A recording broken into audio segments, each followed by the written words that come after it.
지금부터 선고를 시작하겠습니다.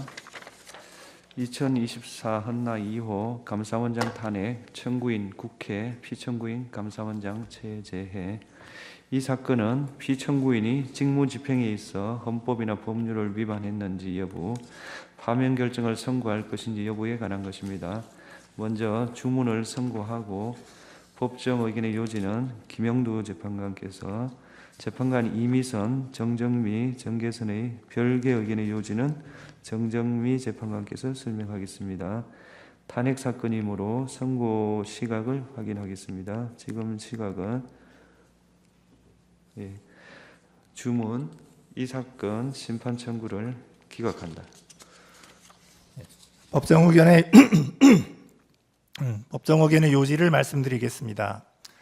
국회는 피청구인 감사원장이 크게 4가지 사유에서 헌법 및 법률을 위반하였다는 이유로 탄핵 심판 청구를 하였습니다. 그것은 첫째로 감사원의 독립성을 훼손하였다는 것이고, 둘째, 국민권익위원장 등에 대한 감사가 표적감사라는 것입니다. 그리고 셋째로 감사원장으로서 의무를 위반한 것들이 있다는 것이고, 넷째로 국회의 자료 제출 요구를 거부한 것이 위법하다는 것입니다. 먼저 첫 번째 소추 사유인 감사원 독립성 훼손에 관련하여 피청구인에게 탄핵 사유가 인정되는지 여부를 말씀드리겠습니다.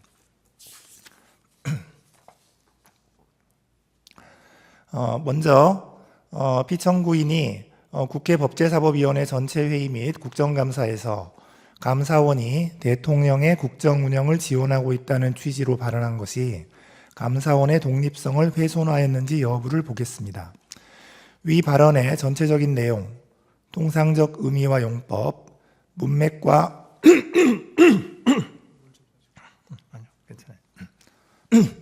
문맥과 표현의 전 취지, 표현의 경위 등을 종합하면 감사원이 대통령의 국정 운영을 지원한다는 것은 감사원의 성실한 감사를 통하여 원활한 국정 운영에 기여할 수 있다는 취지로 해석할 수 있습니다. 위 발언이 대통령과의 관계에서 독립성 및 중립성을 포기하고 감사를 편향적으로 시행한다는 의미였다고 단정하기 어렵습니다. 설령 발언 내용에 다소 부적절하게 보이는 부분이 있다고 하더라도 피청구인의 발언은 국회의원의 질문에 대한 대답 과정에서 수동적으로 이루어진 것입니다. 또한 대통령이 국가원수로서의 지위를 고려할 때 국가 전체를 이롭게 한다는 의미로 받아들여질 여지가 없지 않습니다. 이러한 사정을 종합하면 피청구인의 발언이 감사원의 독립성이나 감사 기능에 대한 국민의 신뢰를 실추시킬 우려가 있는 것이라고까지 평가하기는 어렵습니다. 따라서 피청구인의 발언이 감사원의 직무상 독립을 규정한 감사원법 2조 1항, 국가공무원법 63조의 품위 유지 의무에 위반된다고 볼 수 없습니다. 다음으로 피청구인이 공익감사 청구 처리 규정을 개정하여 국무총리에게 공익감사 청구권을 부여한 것이 감사원의 독립성을 훼손하였는지 여부를 보겠습니다. 감사원법 23조는 선택적 회계검사 사항에 대하여 국무총리의 요구가 있는 경우 검사를 할 수 있도록 정하고 있습니다. 위 규정은 감사원의 권한 범위를 명확히 함으로써 일반인이나 민간 기업 등이 과도한 감사 부담을 지는 것을 막기 위한 것이고, 국무총리의 감사 청구권을 제한하기 위한 조항이라고 보기는 어렵습니다. 따라서 이 사건 훈령 개정을 통하여 국무총리에게 공익감사 청구권을 부여한다고 하여 감사원법 23조에 반한다고 볼 수는 없습니다. 국무총리의 감사 청구가 있어도 감사의 개시 및 범위에 관한 독자적 판단 권한은 여전히 감사원에 있습니다. 또한 행정각부를 통할하는 국무총리에게 공익감사 청구권을 부여하면 여러 부처가 관련되어 있거나 그 소관이 불분명한 사무의 경우 국무총리에 의한 감사 청구가 가능해지므로 공익감사 청구 제도가 활성화될 수 있습니다. 따라서 국무총리에게 공익감사 청구권을 부여하는 것이 감사원의 직무상 독립이나 정치적 중립성을 상실시키는 것이라고까지 평가할 수는 없습니다. 그러므로 이 사건 훈령 개정이 감사원법 2조 1항에 반한다고 보기 어렵습니다. 이와 같이 이 사건 훈령 개정이 헌법 및 감사원법에 의하여 부여된 감사원의 직무 범위나 권한의 실질적 변동을 초래한다고 보기 어려우므로 감사원의 직무 범위 등을 법률로 정하도록 한 헌법 100조에 반한다고도 볼 수 없습니다. 감사헌법 12조 1항 1호는 감사원의 감사 정책에 관하여 감사위원 회의의 의결을 거치도록 규정하고 있습니다. 이 사건 훈령 개정이 감사의 기본 원칙이나 대상 방식 등에 관한 감사 정책을 변경한 것이라고 보기는 어렵습니다. 따라서 피청구인이 감사위원 회의에 의결을 거치지 않고 이 사건 훈령 개정을 하였다고 하여 감사헌법 12조 1항 1호에 반한다고 볼 수는 없습니다. 국무총리에게 공익감사 청구권을 부여하는 것이 감사원의 독립성과 중립성을 훼손하여 국민 전체를 위한 공익 실현에 반하는 결과를 초래한다고 볼 수 없는 이상 피청구인이 공무원의 성실 의무를 규정한 국가공무원법 56조를 위반하였다고 볼 수도 없습니다.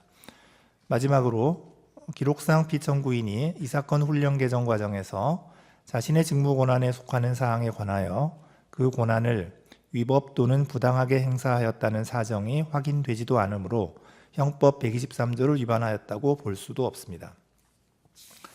다음으로 피청구인이 국무총리에게 감사 청구권을 부여하는 내용의 감사원법 개정을 업무 계획으로 추진하여 감사원의 독립성을 훼손하였다는 소추 사유에 관하여 보겠습니다.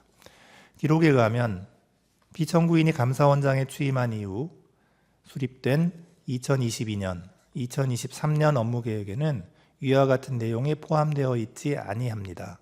따라서 이 부분 소추 사유는 인정되지 않습니다. 다음으로 정의용 전 국가안보실장 등에 대한 수사 요청이 감사원의 독립성을 훼손하였는지 여부에 관하여 보겠습니다. 기록에 의하면 감사원은 사드 배치 지연 의혹에 대한 감사 과정에서 정의용 등 4인에게 각 직권남용 혐의 등의 혐의가 인정된다고 보아 수사 요청을 한 사실이 인정됩니다. 감사원법에 따르면 감사원은 감사 결과 범죄 혐의가 인정될 때에는 이를 수사기관에 고발하여야 하고 위 수사 요청에 따라 현재 일부 혐의자에 대하여는 압수수색 영장이 발부되어 수사가 진행 중입니다. 그렇다면 위 수사 요청이 정치적 중립성을 상실한 것으로서 감사헌법 2조 1항 및 국가공무원법 56조에 반한다고 볼 수 없습니다. 청구인은 탄핵심판 청구 이후 사드 배치 지연 의혹에 대한 감사가 공익감사 처리 규정 등을 위반하였다는 취지의 주장을 추가하였습니다. 그러나 이는 탄핵소추 의결서에 적시되지 않은 사유이므로 위 주장에 대해서는 판단할 수 없습니다. 두 번째 소추 사유인 권익위원장 등에 대한 감사와 관련하여 피청구인에게 탄핵 사유가 인정되는지 여부를 말씀드리겠습니다. 먼저 그 감사 목적이 위법하여 법률 위반이 되는지 여부에 관하여 보겠습니다. 권익위원회는 법률에 따라 설치된 행정기관으로서 감사원의 직무감찰 대상에 포함됩니다. 권익위원회의 인사관리나 행정관리에 관한 사항은 물론 권익위원장을 포함한 소속 공무원의 위법 부당행위를 바로잡기 위한 대인감찰도 모두 감사원의 직무감찰 사항에 해당합니다. 따라서 이 사건 복무감사가 감사원의 권한 범위를 넘어선 것이라고 보기는 어렵습니다. 또한 이 사건 복무감사는 다수의 제보를 근거로 실시한 특정 사안 감사로 기관 정기감사와 목적 및 대상 등이 달라 두 감사가 시기적으로 근접하여 실시되었다고 하여 감사 목적에 반한다고 볼 수 없습니다. 권익위원장 개인에 대한 대인 감찰뿐 아니라 권익위원회의 행정사무에 관한 감찰도 포함되어 있어서 권익위원장의 사퇴를 압박하기 위한 감사였다고 단정하기도 어렵습니다. 따라서 감사원법 2조 1항이나 국가공무원법 56조에 반한다고 보기 어렵습니다. 이어서 피청구인이 감사위원 회의의 의결과 예고 통지 없이 이 사건 복무감사를 개시한 것이 위법한지 여부를 보겠습니다. 이 사건 복무감사는 감사원 특별조사국이 2022년 연간 업무 계획에서 정한 공직기강 확립, 공직감찰이라는 감사 운영 기본 방향에 따라 실시한 개별 감사입니다. 감사원 특별조사국에서 수행하는 대인 감찰은 감사 제보 등을 받아 상시적으로 이루어지므로 업무 계획에 구체적 감찰 사항을 특정하기 어렵고 대상 기관이 특정될 경우 감사의 밀행성도 유지하기 어렵습니다. 이에 감사원은 업무 계획에 상시 공직감찰 등 포괄적인 감사 사항만 기재하여 감사위원회의의 의결을 받고 구체적인 비위 혐의자 등이 담긴 개별 감사 계획은 감사원장의 결재를 받아 감사를 실시하고 있습니다. 따라서 감사위원회의의 의결 없이 이 사건 복무감사를 개시한 것이 감사원법 2조 1항이나 국가공무원법 56조를 위반한 것이라고 보기 어렵습니다. 한편 청구인은 피청구인이 이 사건 복무감사 전에 예고 통지를 하지 아니하여 사무처리 규칙을 위반하였다고 주장합니다. 그러나 사무처리 규칙 위반만으로는 탄핵소추 사유를 인정하기가 어렵습니다. 다음으로 피청구인이 전현희 전 권익위원장에 대하여 수사 요청을 한 것이 위법한지 여부를 보겠습니다. 기록에 의하면 감사원은 권익위원장에게 감사원법 위반 및 직권남용 등의 혐의가 인정된다고 보아 수사 요청을 한 사실이 인정됩니다. 감사원은 감사 결과 범죄 혐의가 있다고 인정할 때에는 이를 수사기관에 고발하여야 합니다. 그런데 이 사건에서 제출된 증거만으로는 위 수사 요청이 객관적 사실에 반하는 내용이라고 단정하기 어렵습니다. 따라서 위 수사 요청이 현저히 자의적이라거나 정치적 중립성을 상실한 것으로서 국가공무원법 56조에 위반된다고 보기 어렵습니다. 청구인은 위 수사 요청이 감사위원 회의의 의결을 거치지 아니하여 사무처리 규칙을 위반하였다고 주장합니다. 그러나 사무처리 규칙 위반만으로는 탄핵소추 사유라고 인정하기 어렵습니다. 감사 보고서에는 권익위원장의 근태 사안 등에 대한 문제점이 구체적으로 기재되어 있으므로 감사원이 최종 불문 결정을 하였다는 사정만으로 위 수사 요청이 객관적 사실에 반하는 허위 사실을 신고한 것이라고 보기도 어렵습니다. 따라서 위 수사 요청은 형법 156조의 무고죄에 해당한다고 보기 어렵습니다. 다음으로 이 사건 복무감사의 대상 및 진행 절차가 위법하였는지 여부에 관하여 보겠습니다. 청구인은 이 사건 복무감사의 대상 중 유권 해석 사안은 권익위원회의 고유 정책 업무에 해당하므로 감사 대상으로 삼을 수 없다라고 주장합니다. 그러나 행정기관의 사무와 그에 소속한 공무원의 직무는 특별한 사정이 없는 한 감사원의 직무감찰 사항이 됩니다. 감찰 대상인 사무나 직무의 범위도 제한이 없습니다. 따라서 유권 해석 사안에 대한 감사가 감사원법상 인정된 감사원의 직무 범위를 넘어선 것이라거나 국가공무원법 56조를 위반한 것이라고 볼 수 없습니다. 청구인은 피청구인이 강압적인 감사를 하고 이 사건 복무감사와 관련한 사항을 언론에 공개하여 감사원법 등을 위반하였다고 주장합니다. 그러나 이 점에 관해서는 구체적 사실관계의 특정이나 입증이 없으므로 이 부분 소추 사유는 받아들이지 아니합니다. 청구인은 가사도 민원 사안에 대한 감사가 이 사건 복무감사의 목적 범위를 벗어난 것이라고 주장합니다. 그러나 가사도 민원 사안에 대한 감사는 권익위원회의 업무 처리 절차가 적정하였는지 여부를 점검함으로써 공직기강을 확립하고자 한 것이었습니다. 따라서 그 감사가 이 사건 복무감사의 목적 범위를 벗어났다고 보기 어렵습니다. 그러므로 행정조사기본법 4조 1항 및 국가공무원법 56조에 위반되지 않습니다.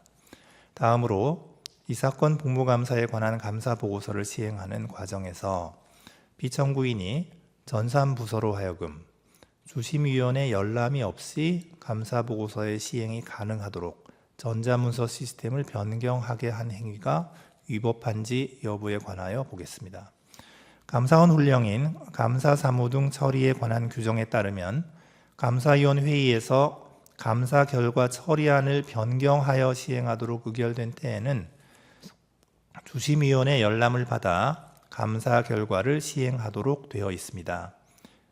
위 규정은 주심위원에게 실질적인 열람 결재 권한을 부여한 것으로 감사원장이나 다른 감사위원이 주심위원회 열람 결재를 대체할 수 있다고 보기 어렵습니다. 설령 주심위원회 협조를 기대하기 어려운 예외적 상황이 발생하였다고 하더라도 적법한 절차에 따라 관련 제도와 규정의 정비를 통해 문제를 해결하였어야 합니다. 그런데 피청구인은 오로지 감사 보고서를 즉시 시행시킬 목적으로 유효하게 시행 중이던 훈령 규정의 효력을 일시 정지시키는 내용의 방침을 전달하였으므로 감사원 훈령의 제정이나 개정 절차를 준수하였다고 보기 어렵습니다. 이는 피청구인이 법령상 허용된 권한 범위를 벗어나 주심위원회 열람 권한을 침해한 것이므로 국가공무원법 56조에 위반됩니다. 다만 피청구인은 감사 결과의 시행이 늦어지는 것을 막기 위해 부득이하게 이러한 조치를 취한 것으로 보이고 이를 통하여 감사 결과의 내용을 왜곡하거나 감사 결과에 부당한 영향을 미쳤다고 보기는 어렵습니다. 그렇다면 위법 부당의 정도가 직권남용에 이른 경우라고 단정하기 어렵고 피청구인에게 직권남용의 고의가 있었다는 점이 합리적 의심의 여지 없이 증명되었다고 볼 수 없습니다. 따라서 형법 123조의 직권남용죄에 해당한다고 보기 어렵습니다. 한편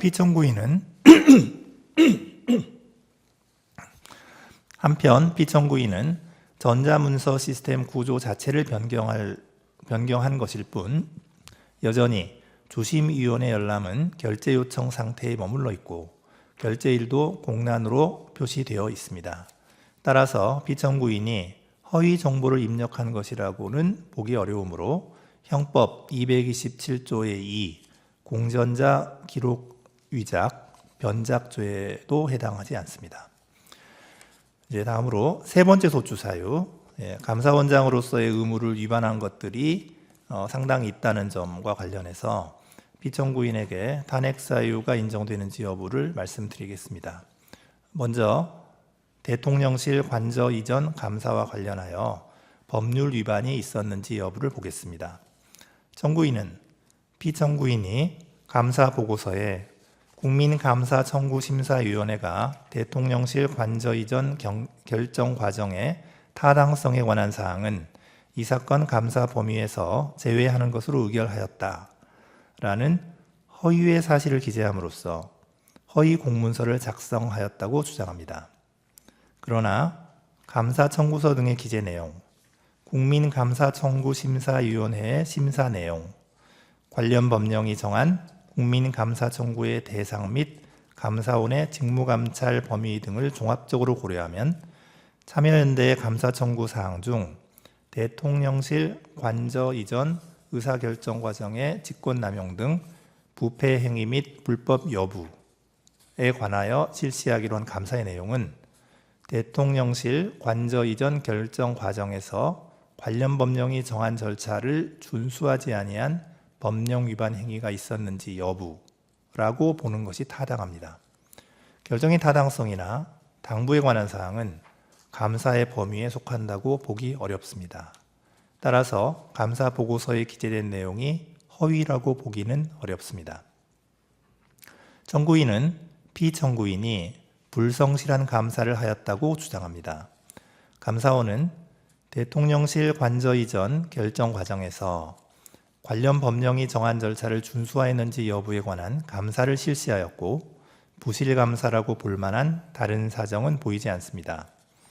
청구인은 탄핵 심판 청구 이후 피청구인이 참여연대의 감사 청구 사항 중 대통령실 관저 공사업체 선정과 관련하여 법령 위반 등의 의혹이 있음에도 이에 관한 감사를 실시하지 아니하였거나 부실한 감사를 실시하였다는 취지의 주장을 추가하였습니다. 그러나 이는 탄핵소추 의결서에 적시되지 않은 사유이므로 이 주장에 관해서는 판단할 수 없습니다. 따라서 피청구인이 감사원법 2조 1항 및 국가공무원법 56조를 위반하였다고 볼 수 없습니다. 이어서 서해 공무원 피격 사건 감사와 관련하여 법률 위반이 있었는지 보겠습니다. 감사원이 작성 배포한 보도자료 중 청구인이 주장하는 부분이 군사 1급 비밀에 해당하는 사실을 인정할 만한 아무런 자료가 없습니다. 따라서 피청구인이 군사기밀보호법 13조 1항을 위반하였다고 보기 어렵습니다.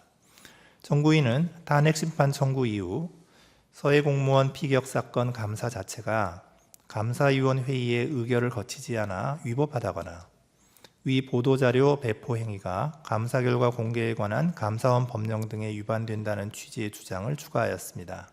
그러나 이는 탄핵소추 의결서에 적시되지 않은 사유입니다. 따라서 이 주장에 관하여는 판단할 수 없습니다. 위 감사와 관련하여 감사원은 국가안보실, 국방부 등 5개 기관 관련자에 대하여 직무유기 등의 혐의가 인정된다고 보아 수사 요청을 하였습니다. 감사원은 감사 결과 범죄 혐의가 있다고 인정할 때에는 이를 수사기관에 고발하여야 하므로 특별한 사정이 없는 한 수사 요청 자체가 위법하다고 보기는 어렵습니다. 다음으로 이태원 참사 감사와 관련하여 법률 위반의 점이 있었는지 보겠습니다. 이 부분 소추 사유는 피청구인이 2023년 연간 업무 계획에 이태원 참사 사건과 관련한 구체적인 감사 계획이 수립되어 있었음에도 그러한 감사 계획이 없다라는 허위 내용의 발언을 하고 같은 내용의 보도 참고 자료를 작성 배포하였다는 것입니다. 그런데 기록에 의하면 감사원은 2023년 연간 업무 계획에서 이태원 참사와 관련하여 구체적 감사 계획을 수립한 사실이 인정되지 아니합니다. 따라서 이 부분 소추 사유는 인정되지 않습니다. 다음으로 월성 원전 1호기 조기 폐쇄 감사와 관련하여 법률 위반의 점이 있었는지 보겠습니다. 이 부분 소추 사유는 피청구인이 감사원장으로 취임하기 전의 행위입니다. 그래서 피청구인의 감사원장으로서의 직무집행에는 해당하지 않습니다. 피청구인은 탄핵심판 청구 이후 청구인은 탄핵심판 청구 이후 피청구인이 위 감사와 관련한 판결에 불복하는 등 위법한 감사를 지속하였다는 취지의 주장을 추가하였습니다. 그러나 이는 탄핵소추 의결서에 적시되지 아니한 사유이므로 이에 관하여는 판단할 수 없습니다. 다음으로 중앙선거관리위원회에 대한 감사와 관련하여 법률 위반의 점이 있었는지 보겠습니다. 중앙선거관리위원회에 대한 감사는 합의제 기관인 감사위원회의의 의결에 따라 실시된 것이므로 특별한 사정이 없는 한 피청구인이 감사원장의 지위에서 행한 행위라고 보기 어렵습니다. 따라서 이 부분 소추 사유를 피청구인이 감사위원회의의 구성원으로서 한 위 감사 실시에 관한 의결을 문제 삼는 것으로 보더라도 기록상 피청구인이 감사위원에게 부여된 권한을 그 취지에 명백하게 어긋나게 행사하였음을 인정할 자료를 찾아볼 수 없습니다. 따라서 이 부분 소추 사유는 인정되지 않습니다.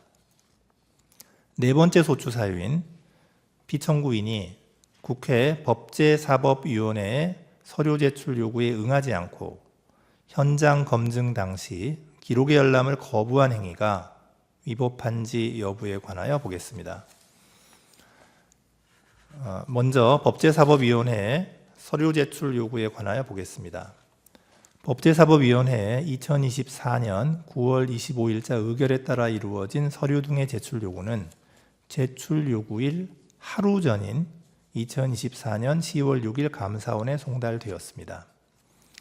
정청래 위원 등의 2024년 9월 24일자 서류 제출 요구 목록은 제출 요구일 2일 내지 5일 전인 2024년 9월 25일 감사원에 송달되었습니다.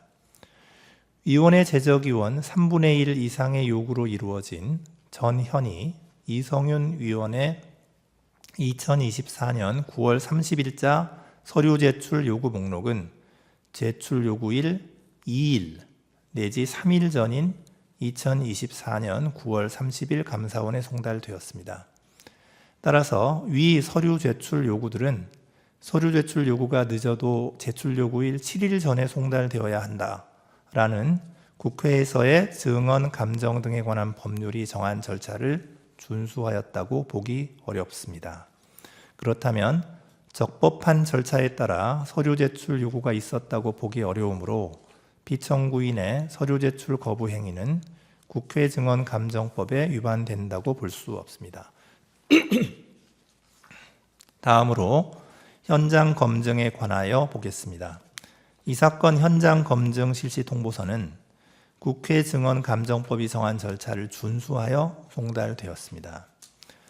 피청구인은 현장 검증 실시 중에 회의록 열람을 거부하였고 국회 증언 감정법상 검증을 거절할 수 있는 사유에 관한 소명도 이루어지지 않았습니다.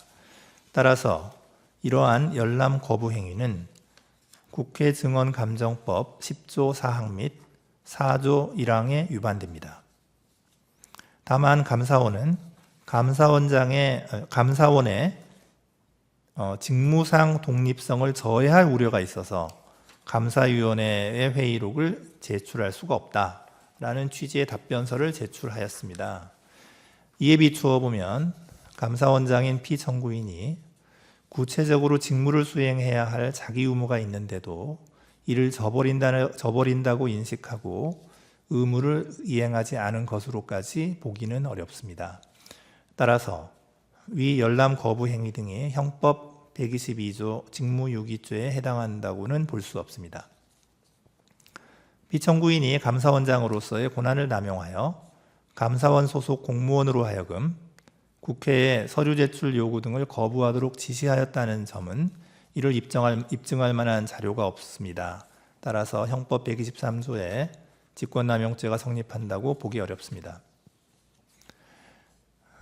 마지막으로 앞서 인정된 법률 위반 사항들이 피청구인을 파면할 정도로 중대한 법 위반에 해당하는지 여부에 관하여 종합적으로 살펴보겠습니다. 감사원장의 파면을 요청할 정도로 중대한 법 위반인지 여부는 법 위반 행위가 헌법 질서에 미치는 부정적 해악과 감사 기능의 독립적 수행을 위하여 신분이 보장되는 감사원장의 헌법상 지위 등을 함께 고려하여 판단하여야 합니다. 피청구인은 감사원의 전자문서 시스템을 변경하여 주심위원회 열람 없이 감사보고서를 시행할 수 있도록 함으로써 국가공무원법 56조를 위반하였습니다. 다만 이는 감사 결과의 원활한 시행을 위한 것으로 볼 여지가 있고 피청구인에게 특별히 감사 결과에 관여하거나 부당한 영향을 미치기 위한 의도가 있었다고 보기는 어렵습니다. 또한 피청구인은 국회위원회 현장 검증 당시 감사위원 회의의 회의록에 대한 열람을 거부함으로써 국회 증언 감정법을 위반하였습니다. 그러나 감사위원회의 운영 등에 관한 규칙에 의하면 감사위원 회의의 회의는 공개하지 않도록 정하고 있고 이는 감사원의 직무상 독립성과 정치적 중립성을 확보하기 위한 것으로 보입니다. 또한 피청구인은 현장 검증 당시 감사 보고서 등을 공개하고 감사위원 회의에 참여하였던 감사위원들을 증인으로 참석하도록 하였습니다.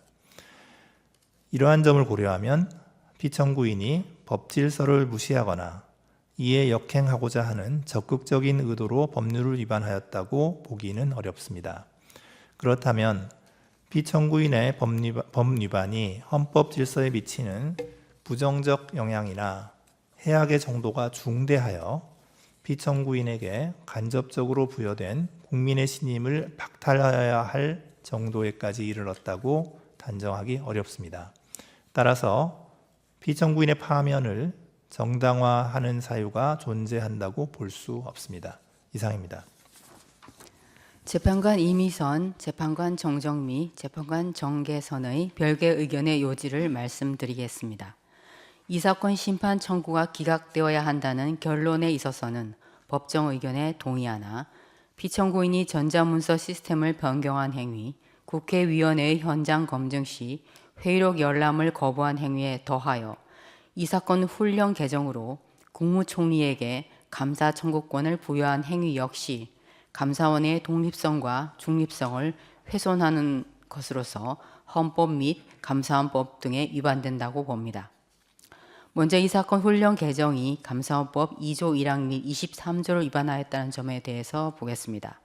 감사원은 사정 기능을 담당하는 권력기관으로서 직무상 독립성과 정치적 중립성을 중요한 요소로 합니다. 감사원이 감사 과정에서 정치적 편향성을 가질 경우 표적 감사 내지 면죄부 감사가 될 수 있어 감사 기능의 본래 목적을 충족하지 못하기 때문입니다. 감사원의 독립성은 감사원의 전신인 심계원 설립 당시부터 보장되어 왔습니다. 헌법 및 감사원법은 감사원의 직무상 독립성과 중립성을 보장하기 위하여 감사원장 및 감사위원의 임기 보장, 신분 보장, 겸직 및 정치운동의 금지 등을 규정하고 있습니다. 다만 감사원은 직제상 대통령 소속 하에 있고 대통령은 감사원장 및 감사위원에 대한 임명권 등 감사원의 인적 구성에 관한 권한을 가지고 있어 감사원의 독립성과 중립성에 한계로 작용하고 있습니다. 그럼에도 피청구인은 이 사건 훈령 개정을 통해 대통령을 보좌하는 국무총리에게 공익감사 청구권을 부여하였는 바 이는 감사원이 지니는 위와 같은 독립성의 한계를 더욱 가중시킬 우려가 있습니다.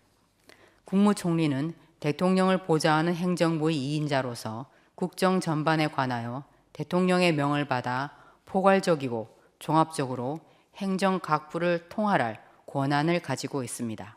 따라서 국무총리는 행정각부의 장과 달리 행정 전반에 걸친 포괄적인 감사 청구가 가능합니다.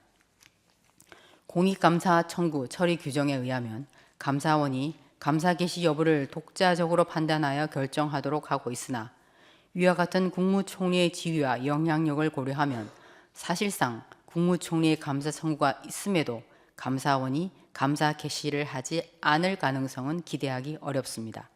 더구나 공익감사 청구 처리 규정은 국무총리로 하여금 감사 청구 시 감사원과 미리 협의하도록 규정하여 감사 방향에 관한 광범위한 행정 개입의 가능성을 증대시킬 수 있습니다.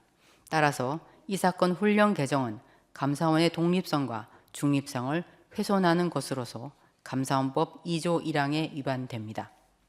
한편 감사원법 23조는 선택적 회계 검사 사항에 한하여 국무총리에게 감사 청구권을 부여하고 있습니다.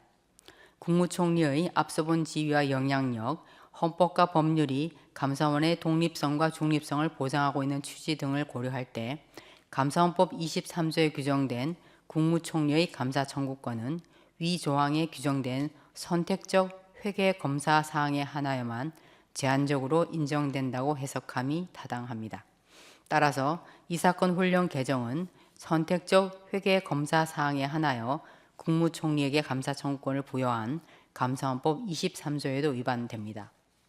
다음으로 이 사건 훈령 개정이 헌법 100조, 감사원법 12조 1항 1호를 위반하였는지에 관하여 보겠습니다. 헌법 100조는 감사원의 직무 범위 등에 관한 사항을 법률로 정하도록 규정하고 있습니다.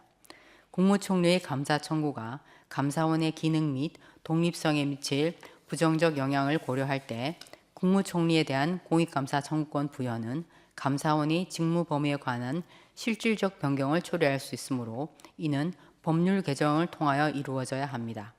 또한 감사원법 12조 1항 1호는 감사원의 감사 정책에 관하여 감사위원회의 의결을 거치도록 정하고 있습니다. 국무총리에게 공익감사 청구권을 부여하는 것은 감사원의 감사 대상이나 범위에 중요한 영향을 미치는 감사 정책의 변경 사항이라고 볼 수 있으므로 이는 감사위원회의 의결을 거쳐 결정하여야 합니다. 피청구인은 법률 개정 절차 내지 감사위원회의 의결 절차를 거치지 않고 이 사건 훈령 개정을 하였으므로 헌법 100조 및 감사원법 12조 1항 1호를 위반하였습니다. 다음으로 훈령 개정이 국가공무원법 56조를 위반한다는 점에 관하여 보겠습니다. 피청구인은 이 사건 훈령 개정을 통해 행정부가 감사원의 독립적인 업무에 관여할 수 있는 통로를 마련하고 감사원을 동원하여 정치적 목적의 감사를 할 수 있는 일말의 가능성을 열어주었습니다. 이는 감사원의 직무상 독립성과 정치적 중립성을 훼손하여 국민 전체를 위한 공익 실현에 반하는 결과를 초래하므로 국가공무원법 56조 위반에 해당됩니다. 끝으로 피청구인을 파면할 것인지에 관하여 보겠습니다. 법정 의견에서 본 바와 같이 전자문서 시스템 변경 행위와 회의록 열람 거부 행위만으로는 법 위반의 중대성이 크다고 보기 어렵습니다. 나아가 이 사건 훈령 개정 당시 피청구인에게 감사원의 독립성을 해할 적극적 의도가 있었다고 단정하기 어렵고 이 사건 훈령 개정 이후 국무총리에 의한 공익감사 청구가 실제로 이루어진 바는 없습니다. 그렇다면 이상과 같은 위헌, 위법 행위들을 종합하여 보더라도 피청구인의 법 위반이 임명권자를 통하여 간접적으로 부여된 국민의 신임을 박탈하여야 할 정도로 중대하다고 인정하기 어렵습니다. 따라서 피청구인에 대한 파면 결정을 정당화하는 사유가 존재한다고 볼 수 없습니다. 이상입니다. 2024 헌나 3 검사 탄핵 청구인 국회 피청구인 검사 이창수. 이 사건은 피청구인이 직무 집행에 있어 헌법이나 법률을 위반했는지 파면 결정을 선고할 것인지 여부에 관한 것입니다.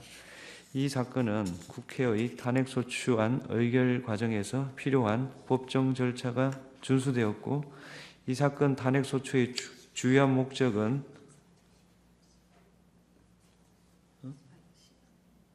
했어요. 줌을 먼저 낭독했어요. 주요한 목적은 헌법을 수호하기 위한 것으로서 부수적으로 정치적 동기가 내포되었다 하더라도 탄핵소추권이 남용되었다고 단정할 수 없습니다. 또한 이 사건 소추 의결서는 심판 대상을 확정할 수 있을 정도의 사실관계가 구체적으로 기재되어 있습니다. 탄핵소추 사유가 특정되지 않았다고 볼 수 없습니다. 피청구인이 도이치모터스 사건에서 김건희에 대한 수사 과정과 관련하여 헌법과 법률을 위반했는지 여부에 관하여 보겠습니다. 피청구인은 서울중앙지방검찰청 검사장으로 도이치모터스 사건을 담당하는 수사팀을 지휘 감독하였습니다. 수사팀은 비공개로 김건희를 조사하고 불기소 처분을 하였는데 그 과정에서 수사심의위원회의 심의를 거치지 않았습니다.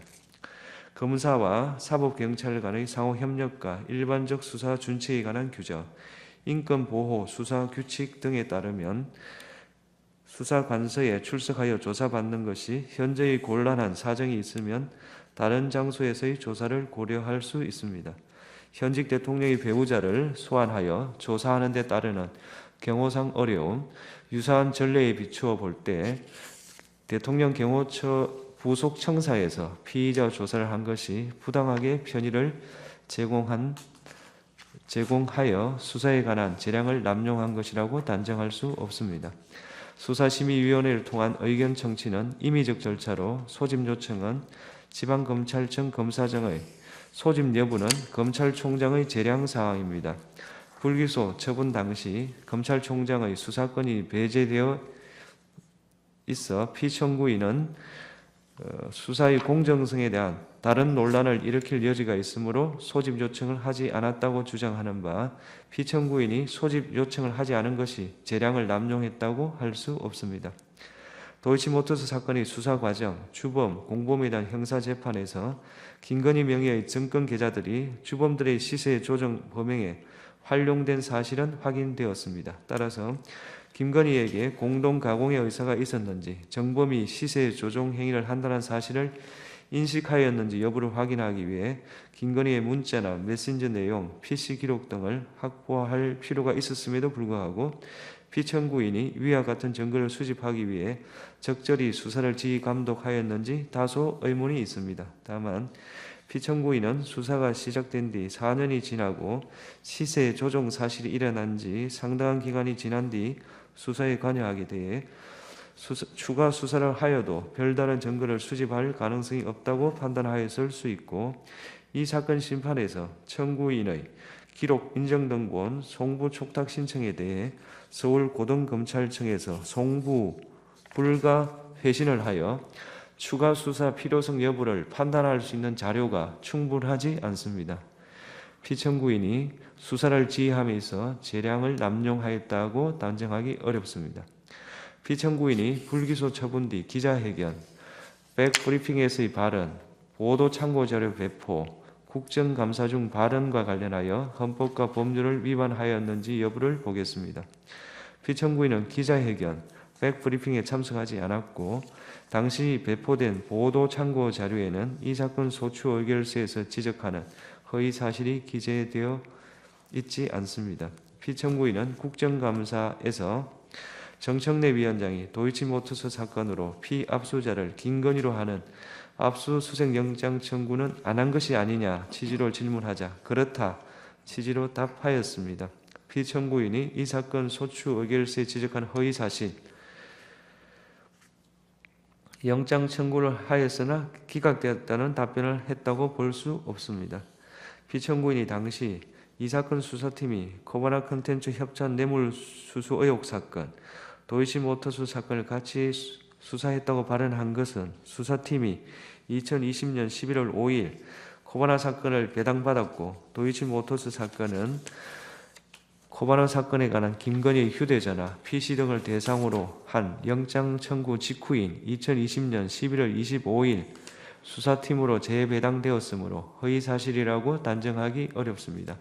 다만 피청구인의 발언으로 인해 법원이 도이치모터스 사건과 관련하여 김건희에 대한 압수수색 영장을 기각했기 때문에 수사팀이 김건희 휴대전화나 PC 등을 압수하여 수사할 수 없었다고 오해할 여지가 있었습니다. 그러나 다른 주범 등의 경우에는 도이치모터스 사건과 코바나 사건을 동시에 적시하여 영장을 청구한 사례가 있기 때문에 피청구인이 김건희에 대해 도이치모터스 사건과 코바나 사건을 동시에 적시하여 영장을 청구한 경우가 없다는 점을 알면서 다른 피의자 사례를 언급한 것이라고 단정하기 어렵습니다. 피청구인은 유상범위원회 전주 중에 압수수색 영장을 청구하여 계좌 추적을 한 사람이 있느냐는 질문에 없다고 답변하였는데, 피청구인은 이 승건에 대한 압수수색 사례의 경우 단순한 전주가 아니라 시세 조종 주범으로 의심되어 압수수색을 한 것이어서 위와 같이 답변한 것이라고 주장하고 피청구인이 허위의 진술을 한 것이라고 단정하기 어렵습니다. 피청구인은 국정감사 중 김건희가 옆에 있었는지 확실하지 않았다는 이정필의 법정 진술을 그 자리에 있었는지 기억이 잘 안 난다라고 말한 것으로 표현하였습니다. 다만 피청구인이 그 차이를 인식하고도 의도적으로 이정필의 법정 진술을 김건희에게 유리하게 변경하여 진술한 것이라고 보이지는 않습니다. 이러한 사정을 종합하면 피청구인의 국정감사에서의 답변이 법령을 위반한 것이라고 볼 수 없습니다. 피청구인이 검사 김민구를 도이치모터스 사건 수사에 참여한 것에 관하여 보겠습니다. 직무 대리 명령의 요건이나 절차상 어떠한 위법이 있었는지 구체적 증명이 없으므로 피청구인이 검사 김민구의 수사 참여와 관련하여 헌법이나 법률을 위배했다고 인정되지 않습니다. 그렇다면 김건희의 도이치모터스 사건의 수사 과정, 김건희에 대한 불기소 처분 뒤 기자회견, 국정감사장에서 발언, 보도 참고자료 제공, 검사 김민구의 도이치모터스 수사 주가 조작 사건 수사 참여와 관련하여 피청구인이 직무집행에 있어서 헌법이나 법률을 위배한 때에 해당하지 아니하므로 이 사건 심판 청구는 이유 없습니다. 주문, 지금 시각은 주문을 선고하겠습니다. 주문, 이 사건 심판 청구를 기각한다. 2024 헌나사 검사 탄핵, 청구인 국회, 피청구인 검사 조상원.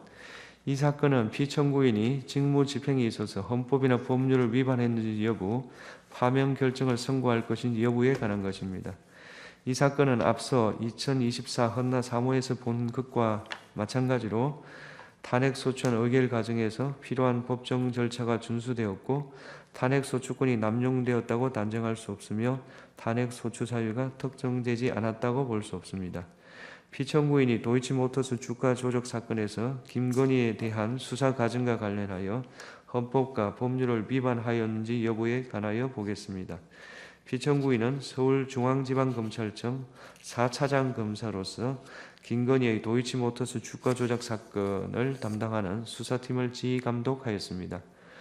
2024 헌나 3호 사건에서 살핀 바와 같이 피의자를 대통령 경호처 부속청사에서 조사를 한 것이 부당하게 편의를 제공한 것은 아니어서 피청구인이 수사에 관한 재량을 남용한 것이라고 단정할 수 없습니다.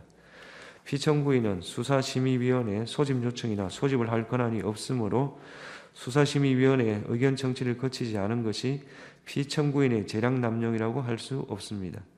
피청구인이 증거를 수집하기 위해서 적절히 수사를 지휘 감독하였는지 다소 의문이 있습니다. 다만 피청구인은 시세 조정 시기 수사가 시작된 뒤 상당한 기간이 지나 수사에 관여하였고 이 사건 심판에서 추가 수사 필요성 여부를 판단할 수 있는 자료가 충분하지 않으므로 피청구인이 재량을 남용하였다고 단정하기 어렵습니다. 피청구인이 불기소 처분 뒤 기자회견, 백브리핑에서 발언, 보도 참고 자료 배포, 국정감사 중의 발언과 관련하여 헌법과 법률을 위반하였는지 여부를 보겠습니다. 2024년 10월 17일 기자회견, 백브리핑에서 이 사건 소추 의결서에 지적하는 발언을 한 것은 피청구인이 아니며 당시 배포된 보도 참고 자료에는 이 사건 소추 의결서에서 지적하는 허위 사실이 기재되어 있지 않습니다. 2024년 10월 18일 국정감사에서 발언은 이창수가 하였고 피청구인은 발언하지 않았습니다. 피청구인이 기자회견, 백브리핑, 국정감사 중 허위사실을 말하였다는 소추 사유는 인정되지 않습니다. 따라서 김건희의 도이치모터스 사건의 수사 과정, 김건희에 대한 불기소 처분 뒤 기자회견, 국정감사장에서 발언, 보도 참고자료 제공 관련해서 피청구인이 직무집행에 있어서 헌법이나 법률을 위반한 때에 해당한다고 인정되지 않으므로 이 사건 심판 청구는 이유 없습니다. 선고 시각은 주문을 선고하겠습니다. 이 사건 심판 청구를 기각한다. 2024 헌나 5호 검사 탄핵 청구인 국회 피청구인 검사 최재훈 이 사건은 직무 집행에 있어서 헌법이나 법률을 위반했는지 파면 결정을 선고할 것인지 여부에 관한 것입니다. 이 사건은 앞서 2024 헌나 3호에서 본 바와 같이 탄핵소추안 의결 과정에서 필요한 법정 절차가 준수되었고 탄핵소추권이 남용되었다고 단정할 수 없으며 탄핵소추 사유가 특정되지 않았다고 볼 수 없습니다. 피청구인이 도이치모터스 주가 조작 사건에서 김건희에 대한 수사 과정과 관련하여 헌법과 법률을 위반하였는지 여부에 관하여 보겠습니다. 피청구인은 도이치모터스 사건의 수사팀 부장검사로 임명되었습니다. 2024 헌나 3 사건에서 살핀 것과 같이 피의자를 대통령 경호처 부속청사에서 조사를 한 것이 부당하게 편의를 제공한 것은 아니어서 피청구인이 수사에 관한 재량을 남용한 것이라고 단정할 수 없습니다.